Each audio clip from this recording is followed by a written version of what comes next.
BRS 41 నుండి 49 సీట్లు సాధించబోతున్నది.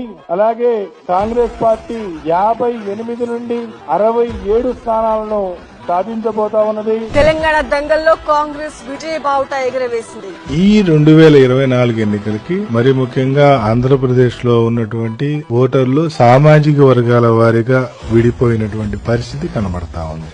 ఎందుకంటే ఒక ప్రధాన రాజకీయ పార్టీ సామాజిక వర్గాల వారీగా సామాజిక వర్గాల పేర్లను ఉద్దేశించి నినాదం తీసుకున్నటువంటి కారణంగా ఆయా వర్గాల్లో ఆ పార్టీకి అనుకూలంగా ముఖ్యంగా బీసీ వర్గం, ఎస్సీలు అంటే మాల, మాదిగ, ముస్లిం వంటి సామాజిక వర్గాలతో పాటు రెడ్డి సామాజిక వర్గం, నేను చెప్పినటువంటి ఈ సామాజిక వర్గాలతో పాటు ముఖ్యంగా మహిళలు ఎక్కువ మంది వైఎస్ఆర్ కాంగ్రెస్ పార్టీకి మద్దతు తెలుపుతున్నటువంటి పరిస్థితి చూస్తున్నాం. అనేక సంక్షేమ పథకాల్లో ఆడవారి పేర ఎక్కువగా జరుగుతున్న కారణంగా ఈ డీబీటీ ఎక్కువగా వారి పేరుతో ఉన్న కారణంగా కాబట్టి ఎంత టైట్ వాతావరణం వచ్చినా ఫలితం మాత్రం ఖచ్చితంగా ఏకపక్షంగానే ఉంటుంది. ఇలా గణనీయమైన స్థాయిలో సీట్లు వస్తాయి.